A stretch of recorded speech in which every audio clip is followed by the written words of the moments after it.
Muy bien, como les decía, continuamos con el tema que es el más grande, el más hermoso que pueda tratar un cristiano acerca de Jesucristo. Porque toda nuestra vida debe girar alrededor de Cristo. En Él encontramos todos los tesoros de la sabiduría, de la bondad, de la ciencia divina a nuestro alcance. Él es el Dios infinito en su segunda persona, que se hizo hombre, uno de nosotros. Hemos visto cómo nació en Belén, lo acabamos de celebrar también litúrgicamente.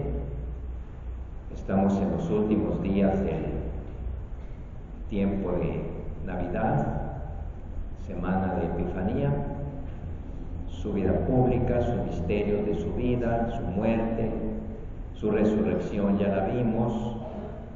Ahora vamos a repasar cómo después de 40 días, que puede ser 40 matemáticamente hablando, puede ser una cifra simbólica, después de aparecerse a sus discípulos durante 40 días, subió al cielo. Les decía que en realidad la resurrección de Cristo y la subida al cielo y su glorificación, todo es un solo acto. Pero como que desde nuestro punto de vista, o tomándonos en cuenta nosotros, él dice aquí como que durante ese tiempo mantuvo un carácter velado de su gloria de resucitar. Pero aún así no lo conocían, no lo reconocían los amigos, los que lo amaban. Recuerden María Magdalena, como en el huerto pensó que era el que cuidaba allí la huerta, como los discípulos de Maús los acompañó un buen rato y todavía no sabían que era él. O sea, era una figura misteriosa. Pero él se empeñó en darse a ver, dejarse ver, hablar con él, tocarlo incluso durante esos días, como dijimos, para que sus discípulos estuvieran absolutamente persuadidos, convencidos de que está vivo, puesto que en esa persuasión iba a consistir su fortaleza, porque no se hubieran dejado matar, perseguir, torturar por un muerto, sino porque sabían que su maestro había muerto y estaba vivo, y ellos los podían incluso matar, pero sabían que los iba a resucitar también a ellos. Esa es la fortaleza de la fe cristiana, creer en Cristo vivo, resucitado y glorioso, que está en el cielo, pero el cielo no es otra parte, es una diferente manera de existir. Por lo tanto, el cielo se compagina con su presencia aquí entre nosotros, aunque esté en medio de nosotros, según su promesa, porque estamos reunidos en su nombre. Él está en el cielo, está en su forma divina de existir, infinitamente feliz. Y sabemos que Él subió al cielo no como Dios, porque como Dios nunca dejó el cielo, sino como hombre, en su naturaleza humana. Y esa es la gran revelación del cristianismo, que un hombre cruzó la frontera de la muerte, venció la muerte y llegó a esa felicidad plena a la que todo hombre aspira.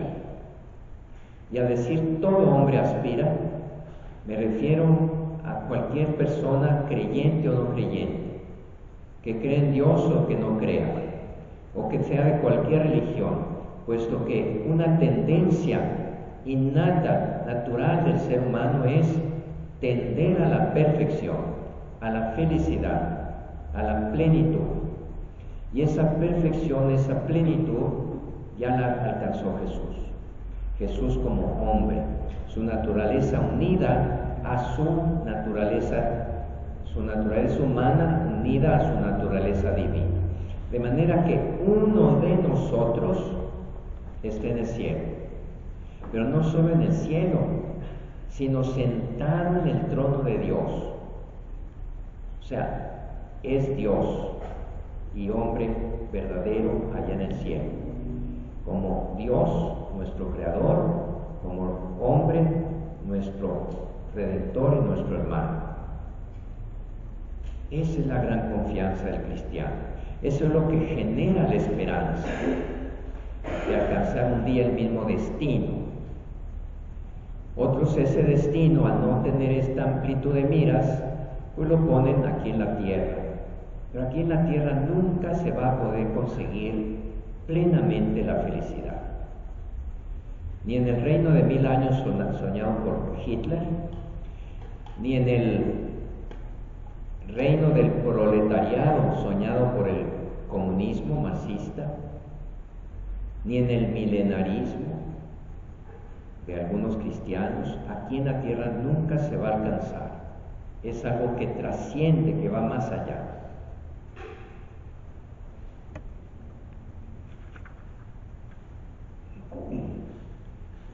De manera que al ver a nosotros a Cristo crucificado, sabemos que estamos viéndolo en una etapa muy importante de su proceso de redención, porque esa no la podemos borrar, su muerte no la podemos borrar. En ella consistió su sacrificio por nosotros, con ella nos salvó. Por eso nosotros lo vemos y lo representamos crucificado, para que ese hecho no se nos olvide. Pero tampoco se nos debe olvidar que ese Jesús crucificado está vivo, está glorioso, está en el cielo. Y ese cielo lo conseguimos precisamente viendo al crucificado, poniendo nuestra fe en Él, dejándonos salvar por Él. Y está sentado a la derecha del Padre, como les decía.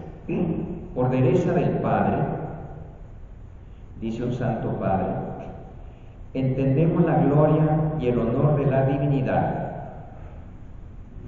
donde el que existía como Hijo de Dios antes de todos los siglos, como Dios consustancial al Padre, está ahora sentado corporalmente después de que se encarnó y que su carne fue glorificada. Eso lo dice allá por el siglo VII San Juan Damasceno. Fíjense cómo nuestra fe católica, donde en cualquier momento de los 2000 años que lleva de historia, que la agarremos, encontramos nuestra propia identidad. No encontramos ninguna cosa que difiera de lo que hoy creemos. A lo mejor podemos entender mejor ahora algunas cosas, pero lo que fue revelado y que se ha ido meditando y profundizando a través de los siglos es siempre lo mismo. Uy, qué aburrido lo mismo. Es que es perfecto, es definitivo. Si lo dejamos, caemos en el caos, que es en el que cae el hombre cuando deja la revelación divina y entonces se queda con sus propias elucubraciones humanas, muy respetables, muchas de ellas, pero muy sujetas a error. Sentarse a la derecha del Padre significa la inauguración del reino del Mesías, cumpliéndose la visión del profeta Daniel respecto al Hijo del Hombre, que dice así: a él se le dio imperio, honor y reino, y todos los pueblos, naciones y lenguas le servirán. Su imperio es un imperio eterno que nunca pasará, y su reino no será destruido jamás. Daniel 7:14. A partir de ese momento los apóstoles se convirtieron en los testigos del reino que no tendrá fin, como dice el credo niceno constantinopolitano. O sea que ese reino ya está inaugurado, pero no está realizado plenamente aquí en la tierra. Aquí es como una avanzada. En la medida en que la gente, el hombre, el ser humano, se entrega a Cristo y comienza a vivir una vida nueva, ya está viviendo en parte en ese reino. Pero como decía un teólogo, es un ya, pero todavía no. O sea, el reino ya está aquí implantado, porque la implantación del reino en la tierra fue la misma encarnación. Jesucristo era el hombre nuevo perteneciente de lleno a ese reino, y todos los que lo sigamos pertenecemos ya al reino, pero todavía luchando entre el mal y el bien. Y no será sino hasta el final de los tiempos, cuando venga a juzgar a los vivos y a los muertos, lleno de gloria, que se decidirá la suerte definitiva de cada quien. Vivir en el reino ya perfecto, consumado, o perderlo para siempre, que es una posibilidad real. Pero tan real posibilidad es ganarlo para siempre. Una mala y una buena. La mala es que el infierno existe y que nos podemos ir allá. Pero la buena es que el cielo existe y nos podemos ir allá. Depende no de nosotros estrictamente, sino de Dios que nos salva, pero espera nuestra débil, humana respuesta. Y ya dijimos que lo que nos falte de méritos, porque nunca podremos tener los suficientes, Cristo los completa con su infinita misericordia. Bien, entonces Cristo vino, Cristo se fue y ya nos dejó aquí. ¿Qué más dice el credo? Desde allá de volver ha de venir a juzgar a los vivos y a los muertos. Es el artículo 7 del credo de los apóstoles que estamos estudiando. Su venida segunda no será como la primera. En la primera, Jesús vino humilde, sencillo, como un bebé nacido de una mamá, vivió una vida pobre, sencilla, humilde, fue perseguido desde que nació, tuvo que huir, fue un migrante en el Estados Unidos de entonces, que era para los judíos Egipto. Allá iban a refugiarse todos los que acá no podían estar, y finalmente murió en la cruz. No volverá así. Después de su muerte fue glorificado y volverá con esa gloria eterna que le corresponde como Dios. ¿Y a qué vendrá entonces? A ver qué hicimos con su primera venida. Esto es muy importante, porque a veces podemos pensar, bueno, Cristo ya vino, ya nos salvó, y las cosas siguen igual, y a veces peor. Mire, ahorita está tan revuelto que parece que está peor que en una de las épocas peores de su historia. Entonces, ¿qué pasa? ¿Dónde está Cristo? Pues Cristo debe estar en el corazón de cada quien. Si no está, si lo hemos expulsado, nosotros nos hemos atraído los males propios de los que viven sin Cristo. ¿Y por qué no se apura a venir a arreglar las cosas? Dice San Pedro que tiene paciencia esperando que nos convirtamos, que aceptemos el mensaje. Ya les decía una vez que imaginemos cómo sería Chihuahua si todos perteneciéramos realmente, conscientemente, hiciéramos todo el esfuerzo de vivir en ese reino como hijos de Dios. Automáticamente cambiarían tantas cosas, Muchos quebrarían, desde luego. Los que hacen cerraduras de las casas no se necesitaría, los herreros que hacen las rejas, pero tendrían muchas cosas que hacer, ciertamente. Decía yo que llega alguien en su bicicleta, la recarga ahí en la puerta de su casa hacia la calle, al día siguiente se levanta, toma su bicicleta y se va a trabajar. Nadie se la llevó. Eso es posible. Somos nosotros los que estamos en un periodo largo de prueba, tratando de asumir todas las gracias y enseñanzas que nos trajo Cristo en su primera venida.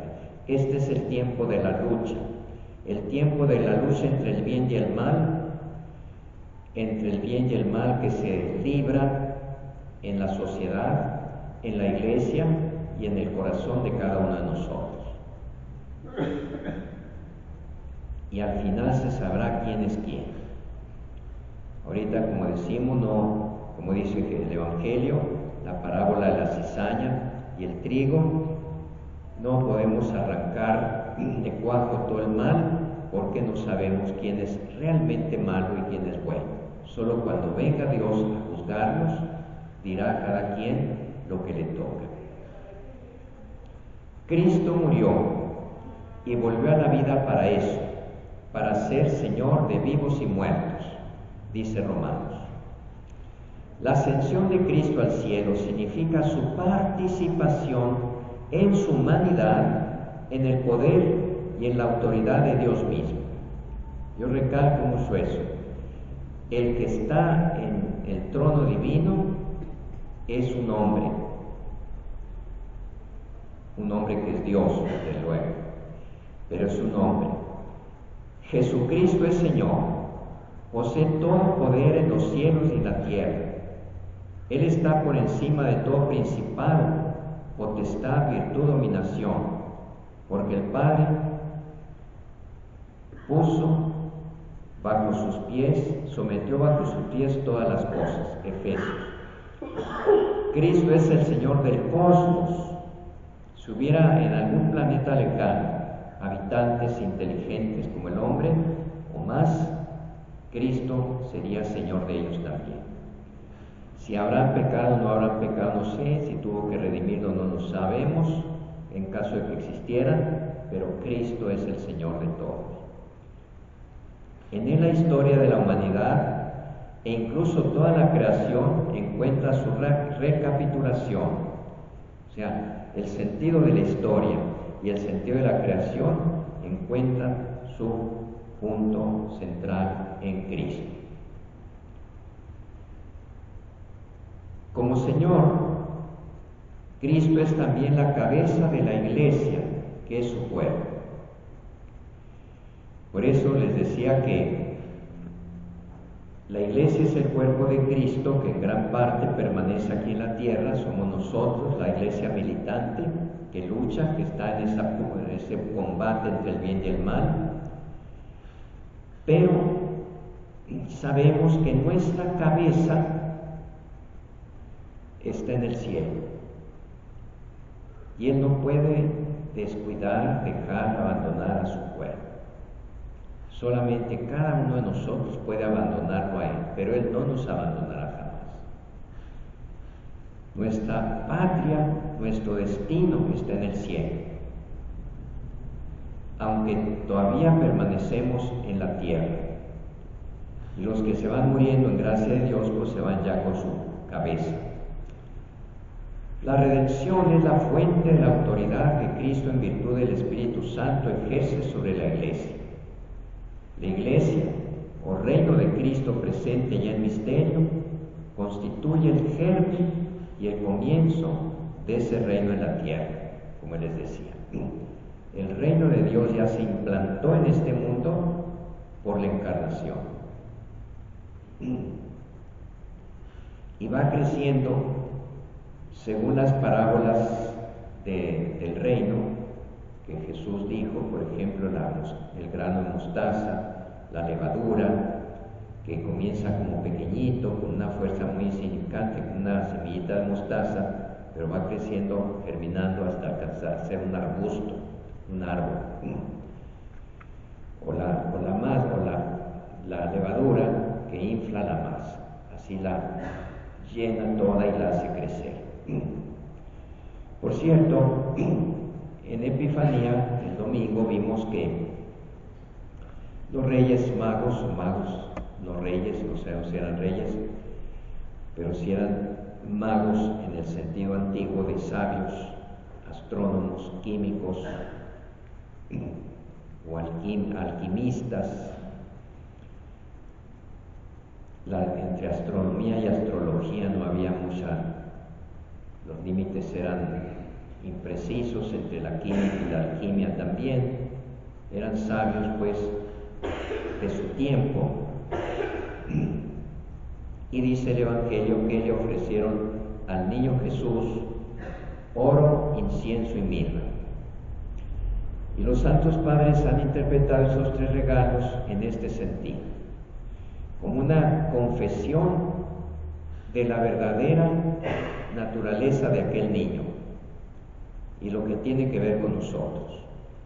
La mirra era una sustancia que se usaba en el embalsamamiento de los cadáveres, por lo tanto, su condición de mortal, de hombre, lo reconocieron como hombre.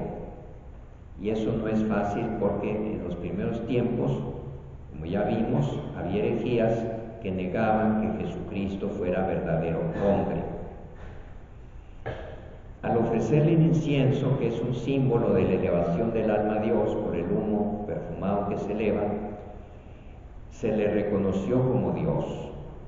Ya tenemos Dios y hombre verdadero. Y siendo Dios y hombre verdadero, es nuestro único rey, el oro, que es el metal propio de los reyes en la antigüedad. Era tan caro que solo ellos lo podían tener. Y ahí tenemos pues que Jesucristo es nuestro Señor, como lo vimos en el parágrafo anterior, porque es verdadero Dios y verdadero hombre. Desde la ascensión el destino de Dios ha entrado en su consumación. Estamos ya en la última hora, dice San Juan en su primera carta y San Pedro también.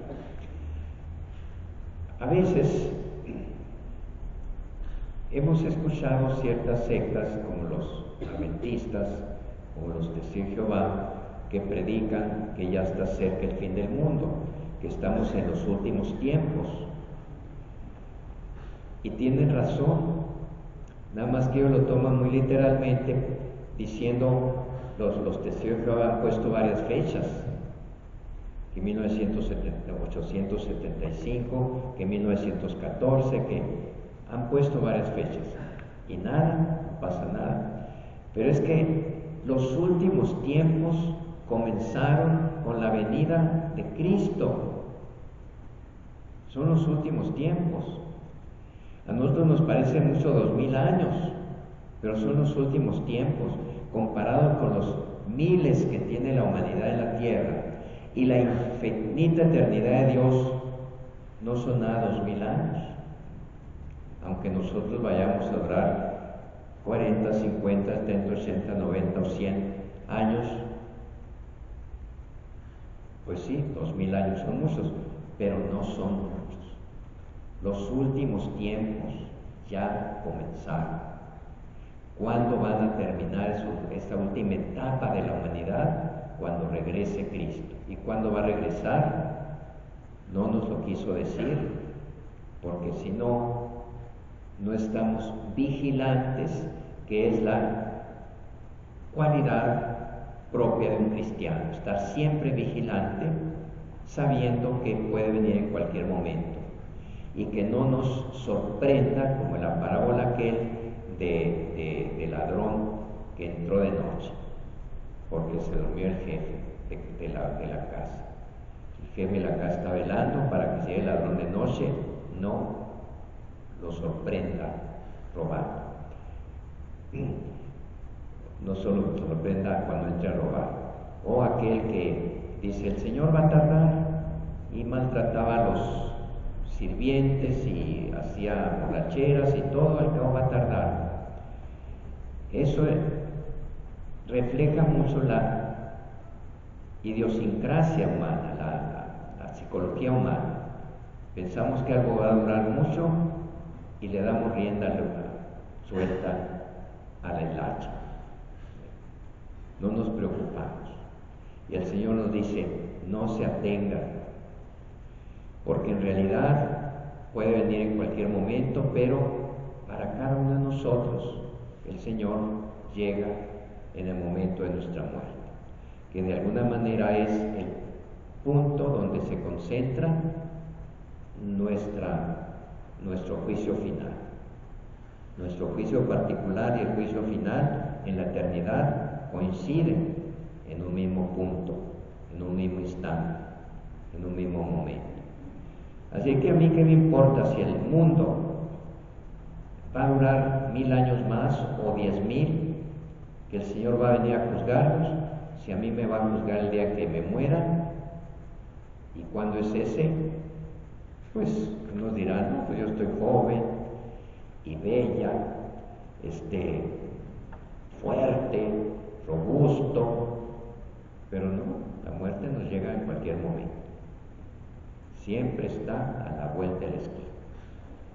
Entonces, los últimos tiempos, que son caracterizados por la gracia que vino a traernos Jesucristo y la última lucha entre el bien y el mal para aceptarlo a Él o rechazarlo, ya está en proceso.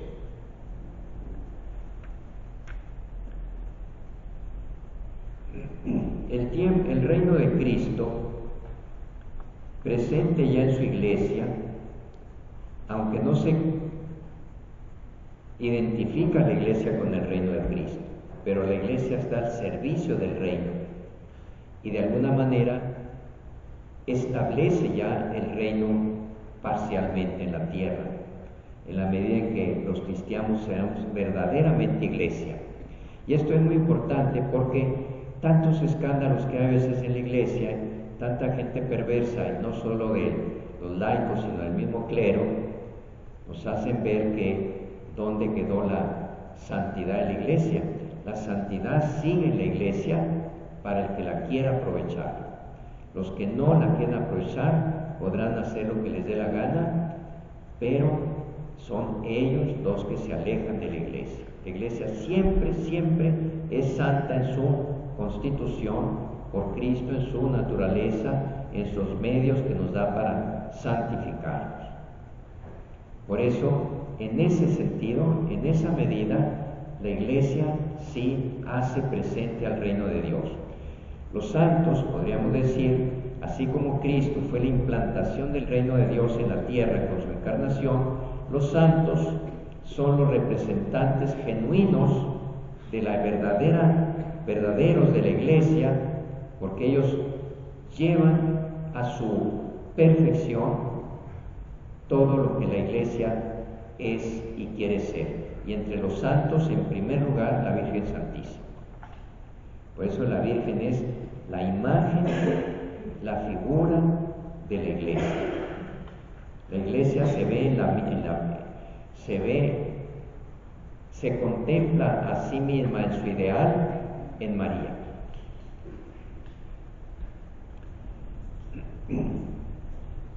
El reino de Cristo presente ya en su iglesia, sin embargo, no está todavía acabado con su poder y toda su gloria. Será con el advenimiento del Rey a la tierra. Ese reino aún es objeto de ataques de los poderes del mal, que son ataques a la iglesia en general y a cada uno de nosotros en nuestro corazón. A pesar de que estos poderes hayan sido vencidos en su raíz por la Pascua de Cristo, hasta que todo le haya sido sometido, y mientras no haya nuevos cielos y nueva tierra en los que habite la justicia, la iglesia peregrina lleva en sus sacramentos e instituciones que pertenecen a este tiempo la imagen de este mundo que pasa. Ella vive entre las criaturas que gimen en dolores de parto, hasta ahora y esperan la manifestación de los hijos de Dios. Por eso, en la Eucaristía pedimos al Señor que apresure su retorno. Ven, Señor Jesús. Palabras últimas del Apocalipsis y de toda la Biblia.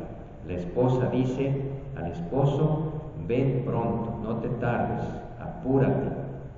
¿Por qué? Porque la segunda venida de Cristo no va a ser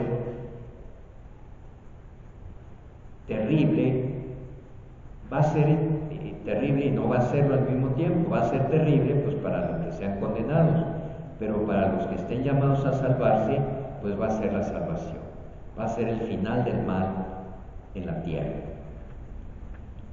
el triunfo del bien, el triunfo definitivo del bien. Por eso hay que saber de qué lado estamos, ¿verdad? De qué lado estamos. Y eso no se puede, sí se descubre desde fuera, ¿verdad? Pero muchas veces caras vemos, corazones no sabemos. ¿Qué hay en el corazón de cada quien? Solo Dios lo sabe y nos va a juzgar por lo que realmente Él está viendo en nuestro corazón. Si hay amor, si hay benevolencia. Al mundo lo podemos engañar con actitudes falsas de piedad o haciéndonos sacar la foto cuando damos una limosna para salir en el periódico, pero a Dios no lo podemos engañar. Él ve el fondo del corazón y es ahí donde tenemos que ir siempre para ver, preguntarnos de qué lado estoy, de Cristo o del anticristo. Porque es en el silencio del alma, en el corazón profundo del hombre, donde se libra esa batalla entre el bien y el mal.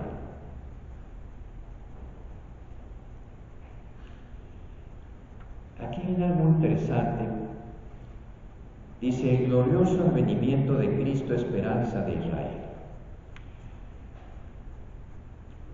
Hablando de ese fin del mundo, que les decía, no coincide con los últimos tiempos, porque en los últimos tiempos ya estamos en ellos, nada más que el fin del mundo será el final del último tiempo. Pero ¿cuándo va a venir ese último tiempo? Solo Dios lo sabe. Sin embargo, hay elementos en la Sagrada Escritura que nos dicen que el Evangelio debe predicarse en todo el mundo y también que Israel debe entrar plenamente en la iglesia, el pueblo judío. Fíjense esto. La venida del Mesías glorioso en un momento determinado de la historia se vincula al reconocimiento del Mesías por todo Israel. Eso lo escribió San Pablo en su carta a los romanos. Y San Pablo era judío de hueso colorado, era fariseo de escuela. Cuando se convirtió a Cristo, seguía amando profundamente a su pueblo judío, tanto que ese amor lo llevó a decir una locura. Estaría dispuesto a ser condenado con tal de que mi pueblo se salvara. Bien, pues Él nos revela, indudablemente por inspiración divina, que el regreso del Mesías glorioso será cuando todo Israel lo reconozca, porque la primera venida, Israel oficialmente, me refiero a sus autoridades civiles y religiosas y al pueblo manipulado por ellas, lo rechazaron. No todos los judíos, porque la iglesia comenzó siendo judía de miembros. La Virgen era judía, San José era judío, los apóstoles eran judíos, los sacerdotes, muchos sacerdotes convirtieron, los fariseos, etc. Fueron de los primeros discípulos de Cristo. San José de Arimatea, Nicodemo. Y a través de la historia muchos judíos se han ido reconociendo al Mesías. En Israel, entre muchos grupos cristianos actualmente, hay uno formado exclusivamente por cristianos de lengua hebrea y de raza hebrea, que tienen su propio gobierno, o por lo menos un vicario del patriarca latino de Jerusalén, de Israel, y aparte hay muchos otros ritos y grupos, unos católicos, otros no católicos, pero son ortodoxos o coptos, etc. Ahí es una mezcla impresionante, pero entre todos ellos hay judíos que se han hecho cristianos. Bien, pero dice San Pablo que cuando todo Israel se convierta, será la señal de que vendrá el Mesías. Porque todavía una parte de él está endurecida, dice Romanos, en la incredulidad respecto a Jesús.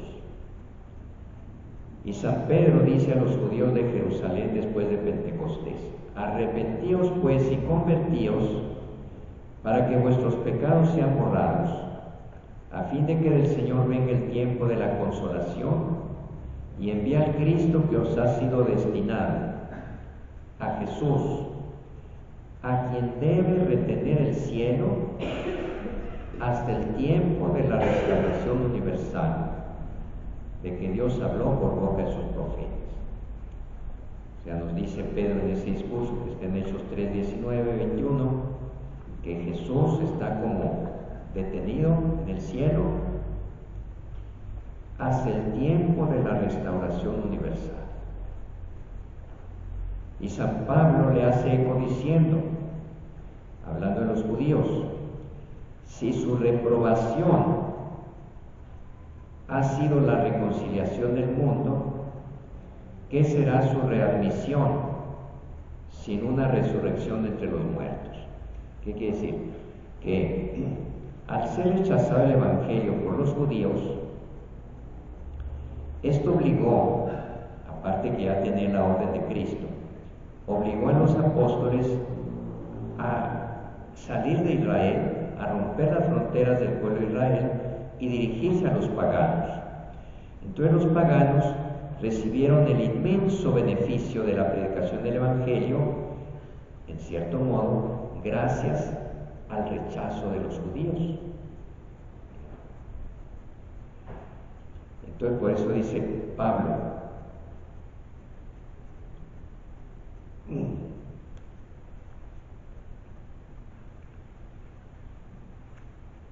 si la reprobación de los judíos que rechazaron a Jesús fue motivo de la reconciliación del mundo, o sea que el mundo, los gentiles, los paganos, recibieran el Evangelio,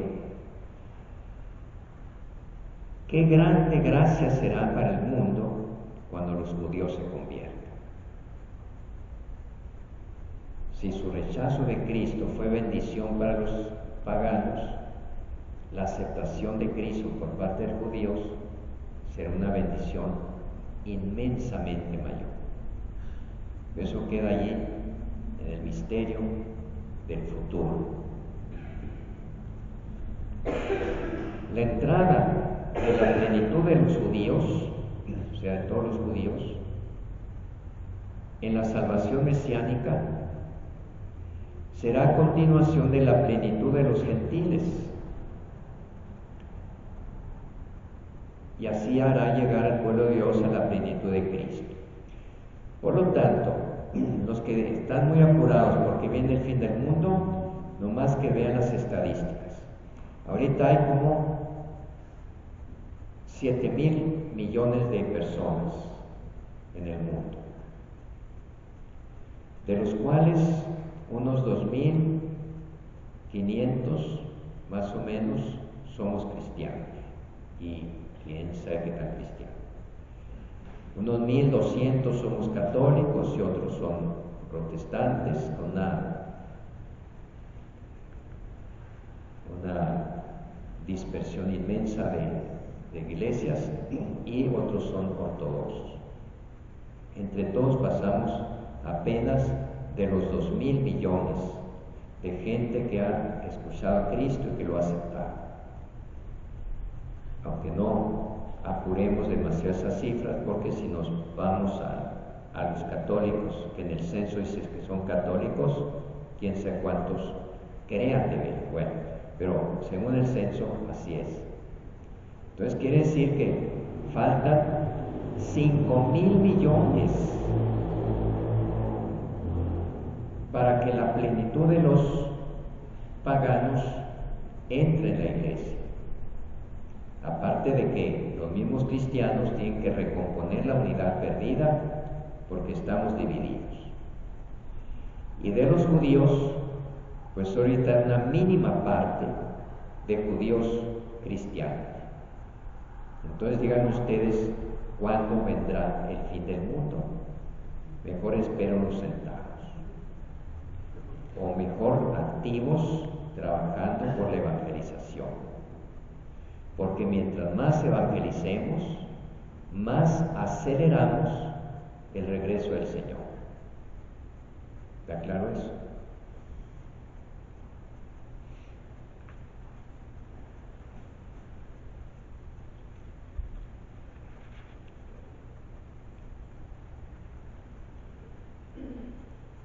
Aquí viene algo preocupante. El 675 dice: antes del advenimiento de Cristo, la Iglesia deberá pasar por una prueba final que sacudirá la fe de muchos creyentes. La persecución que acompaña a su peregrinación sobre la tierra desvelará o quitará el disfraz al misterio de iniquidad, al malo con mayúscula, bajo la forma de una impostura religiosa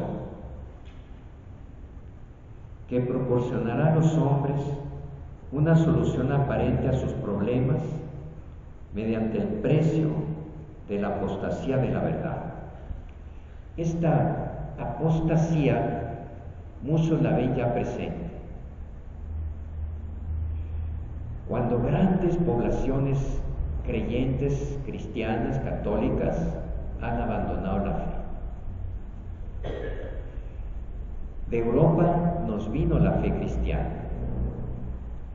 Salieron durante siglos miles de misioneros de España, Irlanda, Inglaterra, Francia, Italia, Alemania, etcétera, a todo el mundo a llevar el Evangelio. Ahora están volviendo misioneros negros de África, misioneros latinoamericanos a Europa a predicar el Evangelio, porque ya ha vuelto a ser una sociedad paganizada. Entonces muchos dicen, ¿no será esta la gran apostasía de la que habla el Evangelio?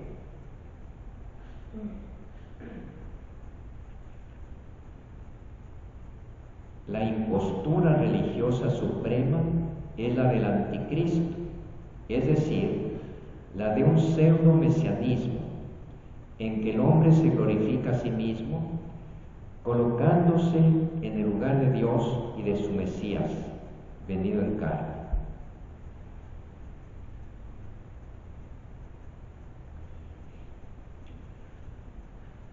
Fíjense bien, un pseudo Mesías en que el hombre se glorifica a sí mismo.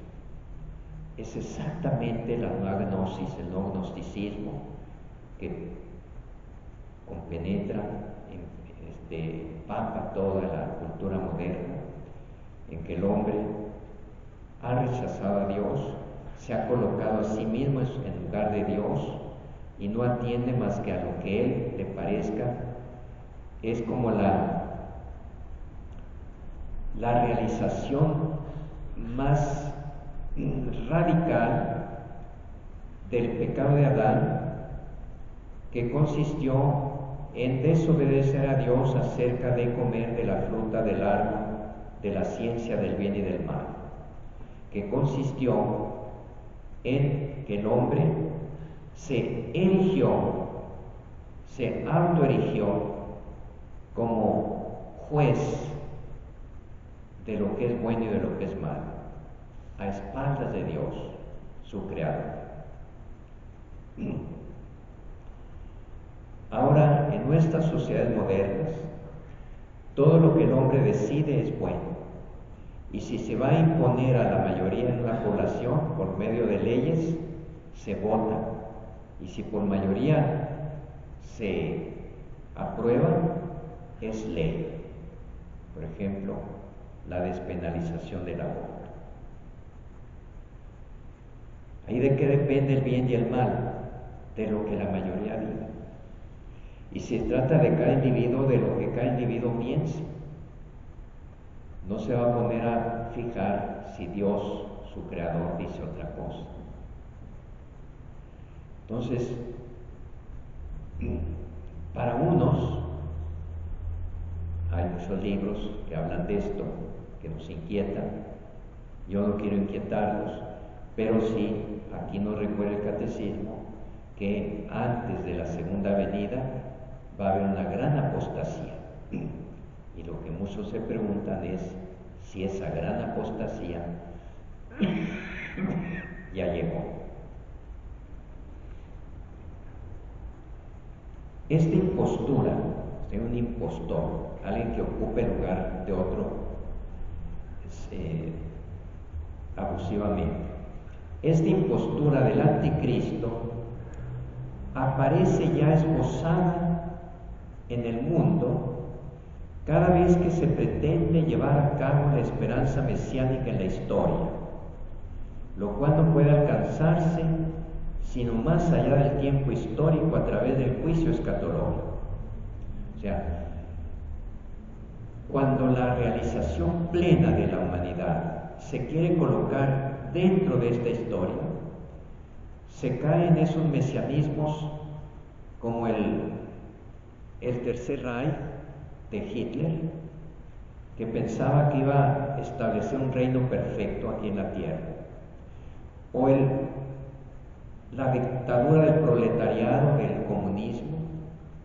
Son mesianismos humanos que tratan de implantar el reino de Dios, pero que es el hombre ese Dios, aquí en la tierra.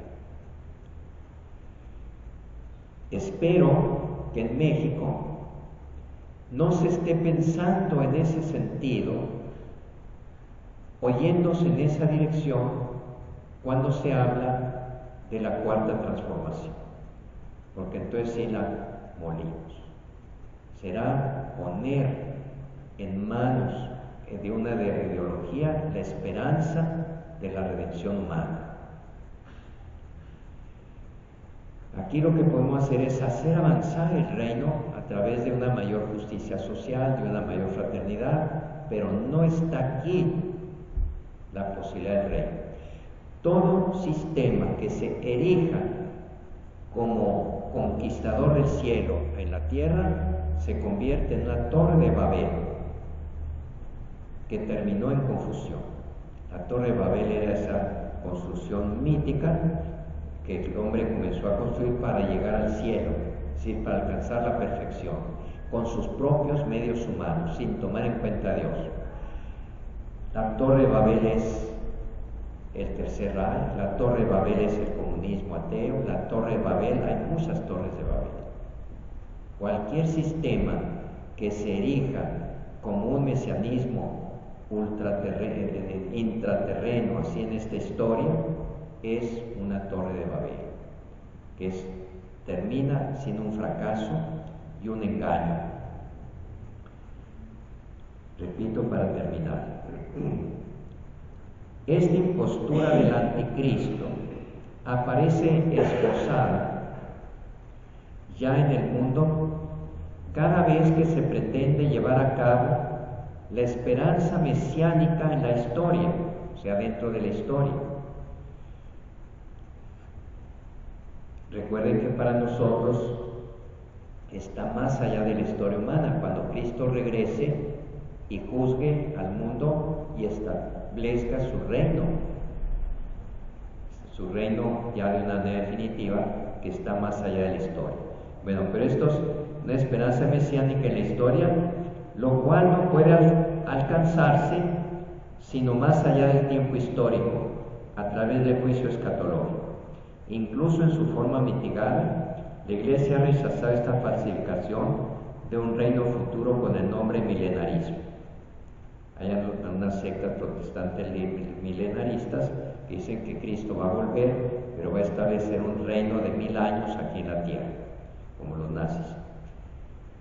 Digo, los nazis decían también de un reino de 1000 años, sobre todo bajo la forma política de un mesianismo secularizado que Pío XI llamó intrínsecamente perverso, refiriéndose en su tiempo al comunismo ateo, que condena el falso misticismo de esta falsificación de la redención de los humildes. La Iglesia solo entrará en la gloria del reino a través de esta última Pascua, en la que seguirá a su Señor en su muerte y resurrección. El reino no se realizará, por tanto, mediante un triunfo histórico de la Iglesia, como si la Iglesia fuera a triunfar, estableciendo en el mundo una teocracia, o sea, el dominio de la situación social y política por medio de la Iglesia, como si fuera una especie de sueño ideal. No, la Iglesia siempre será una servidora de ese reino, tratando de acarrear, traer gente a ese reino. El triunfo de Dios sobre la rebelión del mal tomará la forma de juicio final. Ese juicio se dará en el último día, entonces será condenada la incredulidad culpable que ha tenido en nada la gracia ofrecida por Dios. O sea, lo que nos preguntará Cristo es: ¿qué hiciste con todo lo que te dejé en mi primera venida? Mi redención, el perdón del pecado, la gracia, mi Espíritu Santo. ¿Qué hiciste con todo ese bagaje con el cual tú podías haber hecho un mundo mejor aquí en la tierra, como preparación, siempre imperfecto desde luego, como preparación a un reino perfecto que Él venía a establecer? Bien, pues todavía puedo leer el último párrafo. Cristo es Señor de la vida eterna. El pleno derecho de juzgar definitivamente las obras y los corazones de los hombres pertenece a Cristo como Redentor del mundo. Él adquirió este derecho por su cruz. El Padre también ha entregado todo juicio al Hijo. Uy, ahí está un montón de citas bíblicas. Pues bien, el Hijo no ha venido para juzgar, sino para salvar y dar la vida que hay en Él. Es por el rechazo de la gracia en esta vida, por lo que cada uno se juzga ya a sí mismo y es retribuido según sus obras, y puede incluso condenarse eternamente al rechazar el espíritu de amor. O sea, hay que subrayar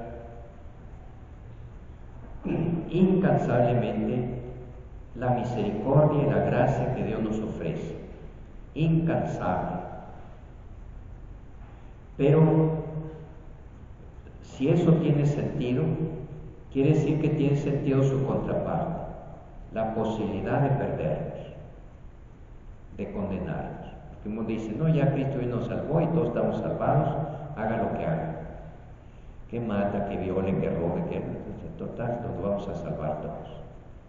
Eso sería un atentado contra la libertad humana, y el que menos la puede hacer es Dios, porque Él nos hizo así libres. Nos da nuestro lugar diciendo: tú escoge libremente.